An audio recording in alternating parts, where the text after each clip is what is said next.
নমস্কাৰ, অসমীয়া বোৱাৰী চুম্পিলৈ আপোনালোকক স্বাগতম জনাইছোঁ। আজি মই এটা কঁঠাল গুটিৰ ৰেচিপি আপোনালোকলৈ আগবঢ়াম। তেন্তে ব'লক চাই থাকক। এয়া কঁঠাল গুটিখিনি মই ভালদৰে গুচাই লৈছোঁ। কঁঠাল গুটিখিনি ৰেচিপিটো বনাবলৈ আমাক লাগিব এটা পিঁয়াজ, এটা বিলাহী, আলু, জিৰা আৰু শুকান জলকীয়া।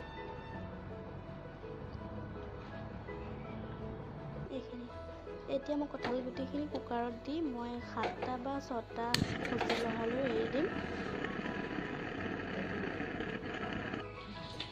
আৰু লাগিব আমাক আদা নহৰু পেষ্ট। মই ইয়াত কেৰাহীত গৰম হোৱাৰ লগে লগে তেল দি তাত মই শুকান জলকীয়া দিছোঁ। শুকান জলকীয়াটো মই ৰঙা হোৱালৈকে ভাজি ল'ম।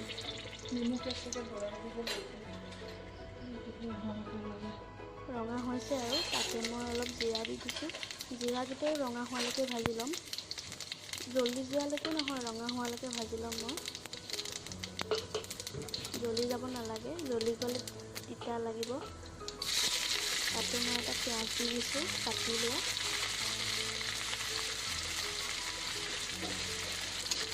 মই পিঁয়াজটো ভালদৰে ভাজি ল'ম। কালাৰটো চেঞ্জ নোহোৱালৈকে পিঁয়াজটো ভাজি থাকিম। কালাৰটো চেঞ্জ হৈ গ'ল। এতিয়া মই ইয়াতে আদা নহৰু পেষ্টখিনি দি দিম।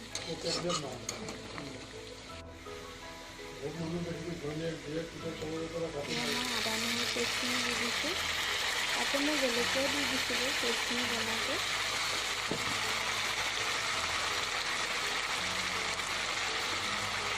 আপোনালোকে জলকীয়া নিদিলেও হ'ব।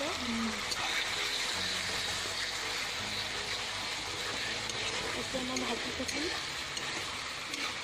মছলাৰ পৰা তেলখিনি ওলোৱালৈকে।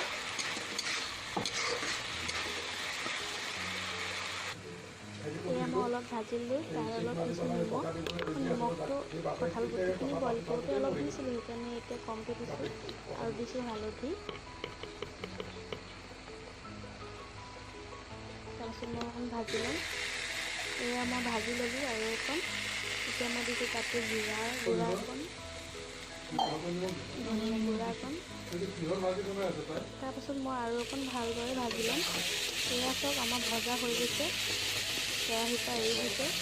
মই ভালদৰে ভাজি ল'লোঁ। ইয়াত মই দি দিছোঁ বইল কৰি লোৱা গুটিখিনি। বইল কৰোঁতে মই পানী দিছিলোঁ আৰু পানী বেলেগ ব্যৱহাৰ কৰা নাই, সেইখিনি দি দিছোঁ। এয়া চাওক আমাৰ উতল আহিলে, ভালদৰে উতল আহিছে আৰু ইয়াতে মই বিলাহীটো ভাজি পিনে দি দিছোঁ। মই বিলাহীটো বেলেগকৈ ভাজিছোঁ, আপোনালোকে মছলা ভাজোঁতেও দিব পাৰে, নহ'বা পাছতো দিব পাৰে। মই বেলেগকৈ ভাজি পিনে দিছোঁ। এয়া ভালদৰে উতল আহিছে, হৈ গ'ল আৰু এতিয়া মই গেছটো অফ কৰি দিম।